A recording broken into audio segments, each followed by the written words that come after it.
What's up, everybody? Welcome back to a really fun, probably a highly anticipated episode here on You Think. We kind of have an idea board where we say, okay, who are our ultimate guests? What are the stories? What are the families?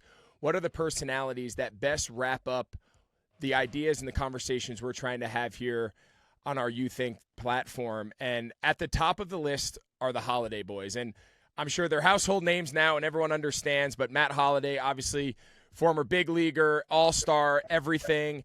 And the journey of his two boys, Jackson and Ethan, you know, number one overall picks. We think another number one overall pick. We're going to get into all of that. But, you know, in a lot of ways, you guys kind of, you know, are the story of the youth sports scene, multi-generations. How do dads coach their kids? And we're going to cover everything and everything. So Matt, Jackson, Ethan, I appreciate you guys joining us here on You Think.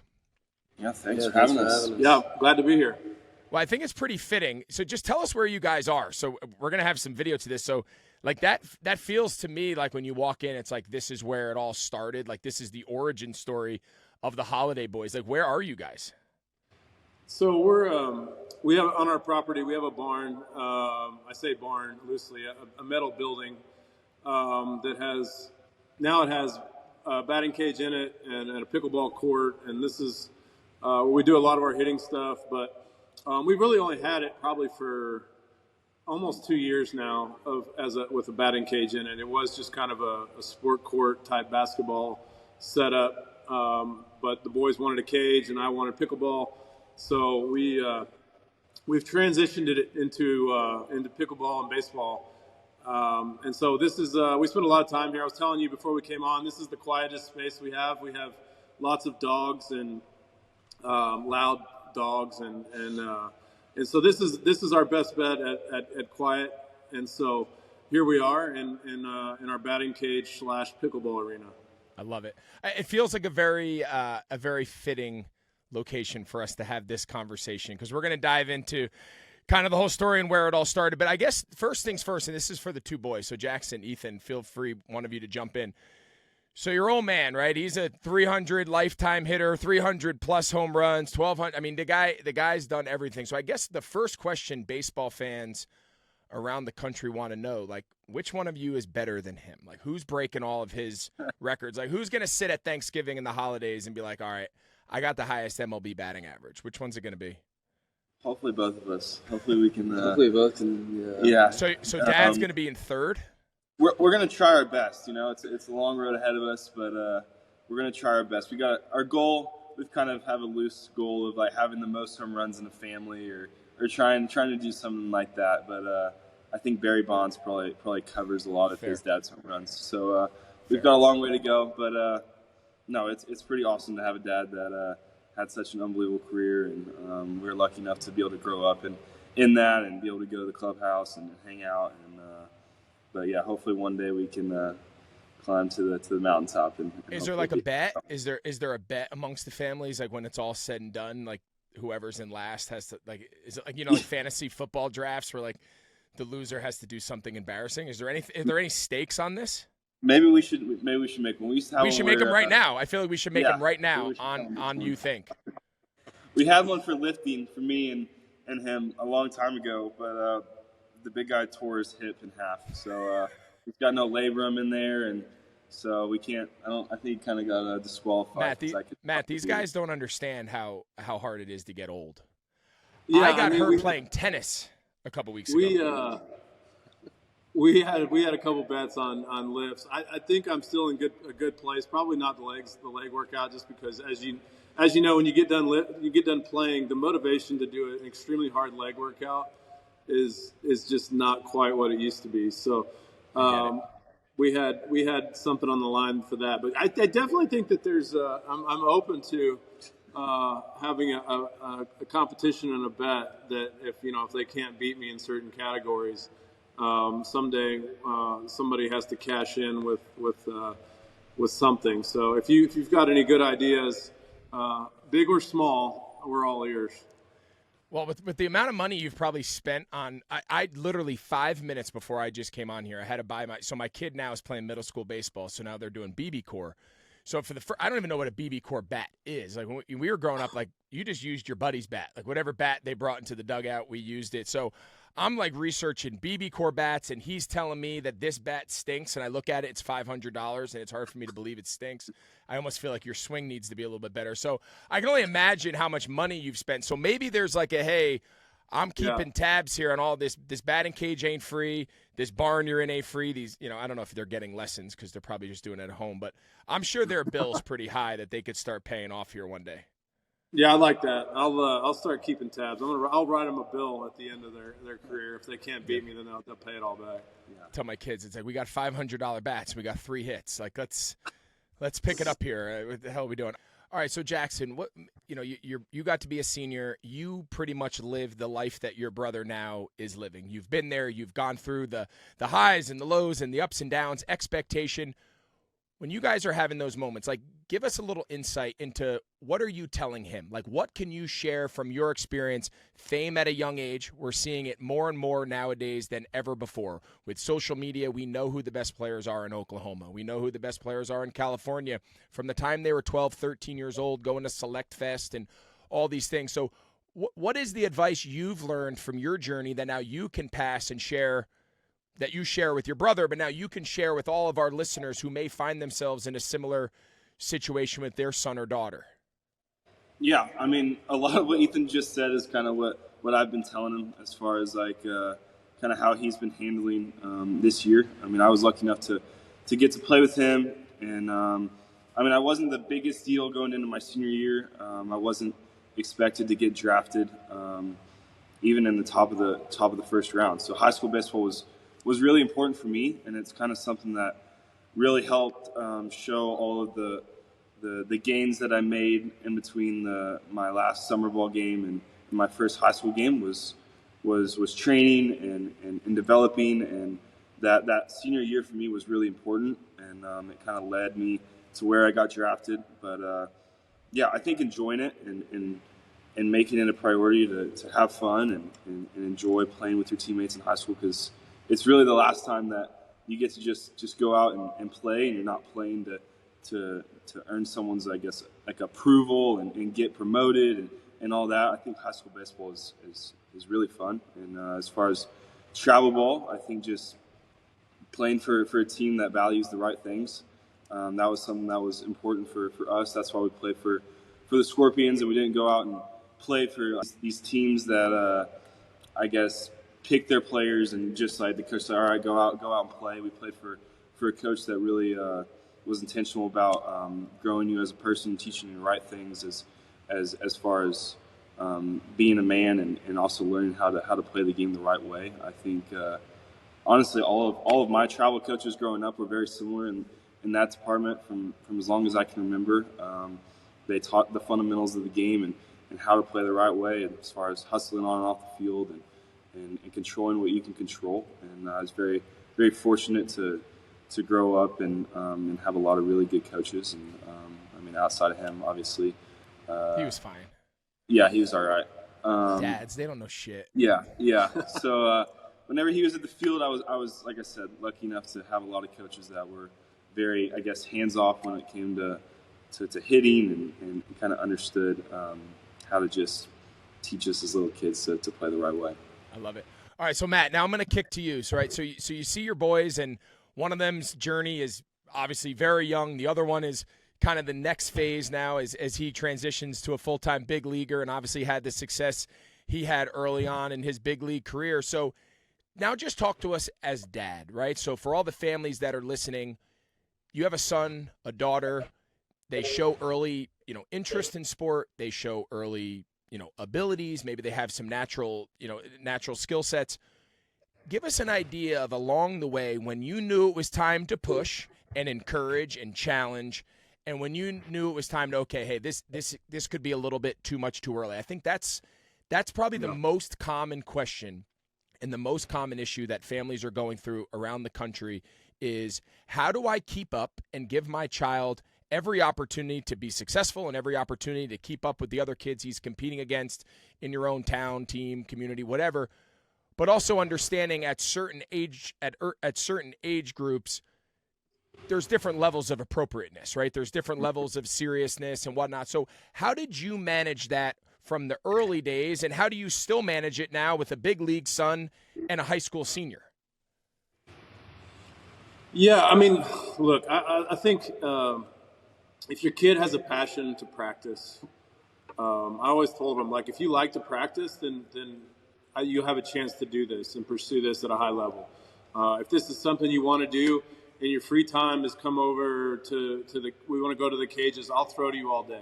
Like, it's got to be your idea. And so I think that there's an element of, if this is what you like to do and this is what you like to practice, then I'm all in. I want you to pursue what you like to practice, what you're passionate about. Yeah, it's so true. And I'll tell you, I played baseball growing up in a limited fashion. We played on the local town, all-star teams or whatever in the summer. But I stopped playing come high school and, spent more time obviously playing football and whatnot.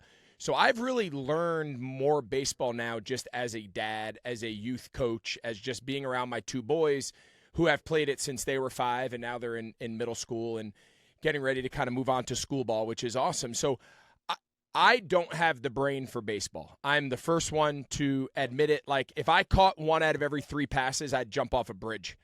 And like this whole notion of like, hey, you went 0 for 4, it's okay. Like, I have a hard time processing it. So, Matt, I want to jump to you here for a second. I think, again, I'll speak first person here. One of the hardest things that I've struggled with as a dad with youth sports is finding the right coaches to say, okay, here's my son, here's my daughter. You've got them. You have their best interest, and I'm just going to go sit over there in the corner and mind my own business. When you find those people, it feels like you've struck gold, and sometimes you find the complete opposite. So what was your approach when you're trying to place your boys on the correct travel ball team, or you're trying to decide which showcase to go to and who's running it and what camp, college coaches, all of the things that come with it? What were some of the factors that you looked at? What were the red flags? How did you find the best environments to not only develop your sons as men, but also then obviously develop them as athletes? Yeah, I would say, first of all, I would keep them away from Mark Reynolds. So, Yeah, I mean, fair. that would probably be where That's probably been my biggest mistake. That's probably been where my son's career – yeah, exactly. That's well said. No, he only had 299 home runs. I think it's kind of hard to be coached by a guy who's under 300, don't you think? I mean, how do you retire at 299, Mark? Yeah, I know. He's unbelievable. I think for me, I think sometimes you ask questions, right? You ask other people that have been coached by maybe a potential coach. Like, a lot of times when we move to new cities or something and we're looking for a team to get the boys involved with, I think doing some research on the experience that other parents have had. I mean, maybe just maybe asking around, asking some questions about, to me, it wasn't necessarily like, I felt like, and this is, I'm a little bit, I guess a really different situation when it comes to baseball, because I didn't really care how much knowledge they had about necessarily hitting or a lot of those things, because I felt like that was sort of my job as a dad who played Major League Baseball, was to help them with those things. But I really love, the people, like he was talking about with Johnny Goodrich, who coached the boys in summer baseball with the Scorpions, because he would challenge them on the things that I would challenge them, make sure they were playing hard, playing team baseball. And it's not just a showcase that we're out here to hit it as far as we can and to throw it as hard as we can and to run as fast, aimlessly running or, trying to steal because you're just trying to accumulate stats. I think teaching them how to play the game and teaching them the right way that, if there's a man on second, nobody out, we're trying to get him over to help the team get another run, to help the team win, right? That there's a way to play that wins games, and there's a way to play where a guy gets up there and doesn't matter what's going on around him, he's trying to hit a home run because he's worried about what his perfect game rating is or what college scouts watching or, trying to impress to put it on his social media. I think that's dangerous. I think that if that's the motive, I know my brother's the head coach at Oklahoma State, and knowing that he would rather watch a kid fight like heck to hit a grounder to second to get the runner from second to third. That says more about the player and the character of the player than if the kid gets up there and hits the foul pole on the pull side. I mean, I think that there's sometimes we get caught up in the wrong things of what coaches are actually looking for, and I think that's the sign of sort of where we are, and I think that we're fighting against that, right? Of everything is the best on social media, and everybody wants to post their homers and this this narrative that it's all about you, right? And it's taken away from some of the team aspect of baseball and football and basketball, and so I think that I was looking for coaches and finding them places to play where it was a team environment. They're trying to win. That the coach was in it for the right reasons, which I think sometimes can be tricky. But I think that's sometimes it's you find out later that maybe you got the wrong read. But I think try to do some research, try to figure out if other people have had good experiences with them. But to me, finding a coach that healthy wants to win. I mean, I think sometimes when you're 8 and 9, if you're slamming the clipboard because you lost the game in extra innings, or you throw a kid that 145 pitches so that you win the championship. Like, I think that there's a healthy balance here, but I think the emphasis on teaching kids how to play the right way was important to me, and I think should be important to parents. I want you guys to stay there for a second. I'd be curious the boys' perspective of this, because I coach 12-year-olds. So my son's 6th grade team. All of our boys live within 10, 15 miles of each other. We practice together every week. We go work out in the off seasons. Like, it is a community travel ball team. And a lot of these teams we'll come up against, we'll have teams from, we live in North Carolina. They'll have kids from Texas, Georgia, Florida, California. They fly in. It's a different roster every weekend. And again, to each their own. A lot of people find a lot of pleasure in that, and I have no issues with that at all. People do what they do. But I'd be curious, the two boys, like, what your perspective as you look back. Well, Ethan, you're kind of still in it, but Jackson, as you look back, when you look back to your early travel ball days, when you weren't playing with your buddies at school, like, what do you remember the most? Because I try to preach to the kids, like, we're going to remember the off-season winter workouts when all 12 of the boys were all here together, and we're going to know that after a tough loss on Sunday in bracket play, come Tuesday, the same 12 boys that lost on Sunday, we're going to come back to the field on Tuesday, and we're going to make some mistakes, and we're going to figure out why we didn't handle that bunt in the last inning the right way, and we didn't handle our cuts, and we threw a ball away, and whatever the issues were that caused, we're going to coach it, and we're going to fix it, and we're not going to just replace you. We're going to try to actually get you better to improve it. So as you guys look back, like, what would you tell these 12-year-olds that want to chase the top team and the top showcase, and they want to just make sure their PG ranking, to your point, Matt, is where it needs to be?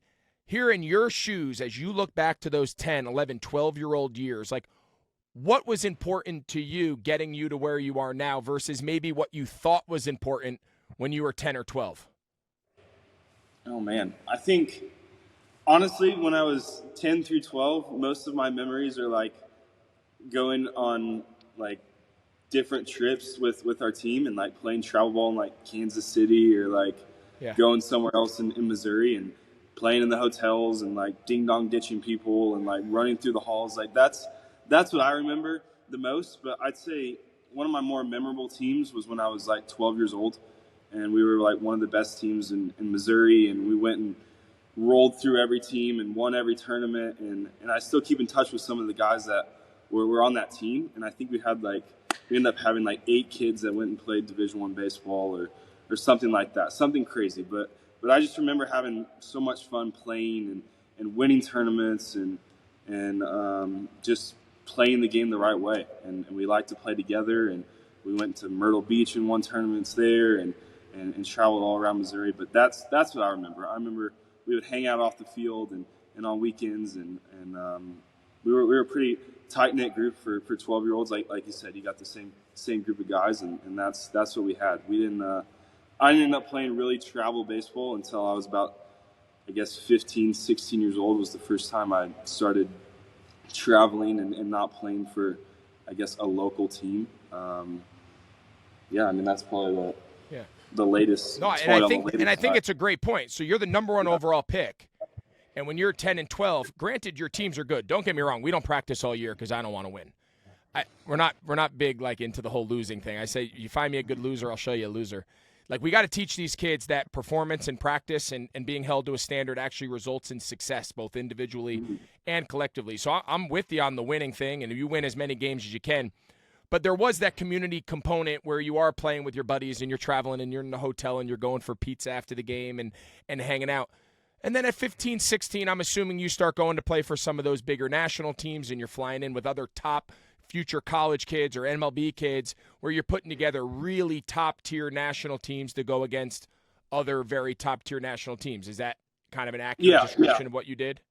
Yeah, I mean, I played up growing up a little bit. I always played on older teams. I always played like a year or two up until like my last year of travel ball. Even my second to last year playing, I was playing with teams that were seniors and guys that were a year older than me, and I enjoyed it. But yeah, I think I was probably 16 when I started traveling and I guess meeting up, but it was with that Scorpions team, and I ended up playing for them for 2 years. But yeah, I'd say I was on the later side as far as going to Atlanta and Hoover and all these tournaments. So what about Ethan? So your brother, typically what I find is like the younger brother gets into it faster just because they kind of do what the older brother does. So Ethan, what was your baseball like? When did the travel, real high level competitive national baseball world start for you? I want to say I played on my first team in Florida when I was 14, maybe going into my freshman year, I want to say. So this is all big field. So you guys are all now on the 60-90. You're all on the big field. It might have been a year earlier. It might have been going into my eighth grade school year, yeah.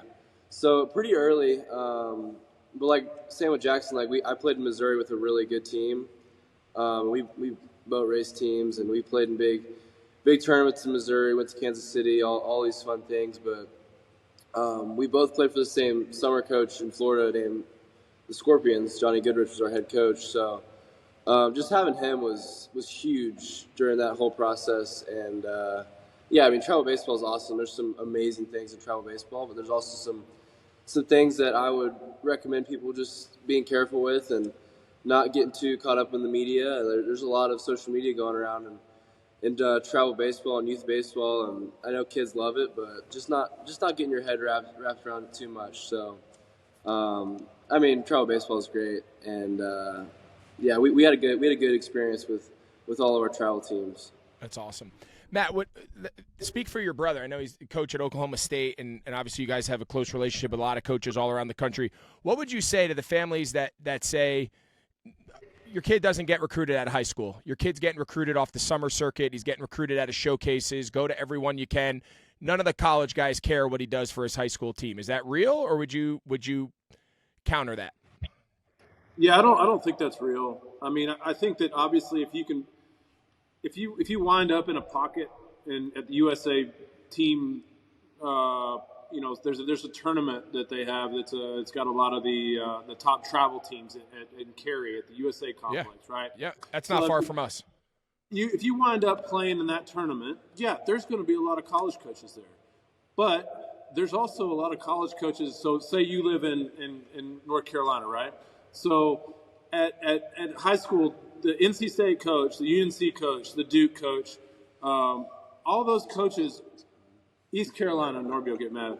So those coaches are keeping tabs and hearing from high school coaches, and they know the high school coaches in the area, and they're friends with the high school coaches, and they say, hey, Coach Avent at NC State, like, I got a player, he's a sophomore, a junior. You need to keep your eye on him. Like, he's a good player. So what does he do on the next off day they have where that high school's playing? He drives over there and watches, right?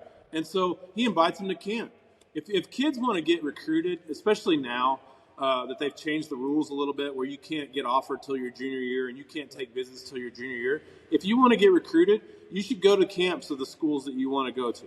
And if you can't afford that, then play high school baseball and do some travel if you can. But the idea that you only get recruited if you play in every single perfect game or PBR tournament is not true. I mean, they found, I tell people this all the time, there was a guy named Bobby Jinks that pitched for the Chicago White Sox. And scouts found him. He wasn't in high school. He wasn't enrolled in school. He was throwing a bullpen He threw a bullpen in a barn in South or North Dakota somewhere, and the scouts found it, right? He ended up playing in the major leagues. And so the idea that somehow you have to play in X number of tournaments or you have to play in this tournament or that tournament for colleges to look at you, to get a scholarship, to get recruited by the school that you want to go to is not true at all. It's not true. And it's actually quite the opposite. I think, like you said, my brother goes to high school games all the time, and especially in the area that he can get to, on an off day or on a day where, they don't have a game and there's a high school game. So, yes. Are there some tournaments during the summer where it's easy for colleges to kind of congregate and see a lot of players in a short amount of time? Yeah, that's true. But I think if I was recommending, wanting to get looked at by a certain handful of schools, like if I was talking to you and your kids were interested in playing college baseball, I would tell them to go to the North Carolina camp, to the NC State camp, to the Duke. You know why? Because coaches are looking at kids there, and they're looking, and they say, oh, you know what? You got some talent for a 13-year-old. I'm going to keep an eye on you, and you should come next year to this camp. And then now they build a rapport. You know the coaches because you're a dad, and you got your kid at his camp, and now all of a sudden you like what he does, or you like this coach, or you like that coach, and he likes you. And now all of a sudden when you sign to go to that school, you know what you're going to get. And I think that, to me, that seems like the healthiest model to try to find a school and a school like your kids. Yeah, because as a football guy, there was no such. Nowadays, there's like 7-on-7, so that's like our version of travel baseball. But again, it's not the same sport necessarily as traditional football. But you only got recruited out of high school. Like there was no such. So like it always like I can't wrap my head around it.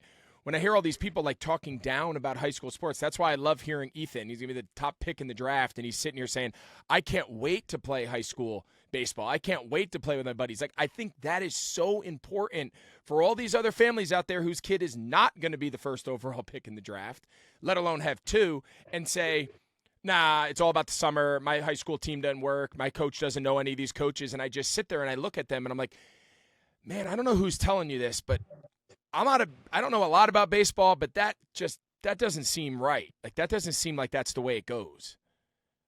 I think his first game probably March 1st. There'll be 50 to 100 scouts there. I mean, if high school baseball didn't matter, why would they come?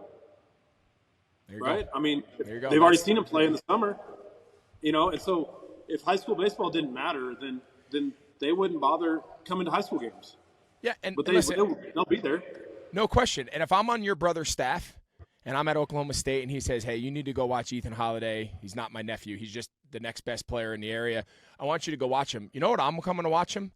I saw him in summer ball. I saw him at all the showcases. I saw him against the best talent the country has, and I know how good he is. But you know what I want to see?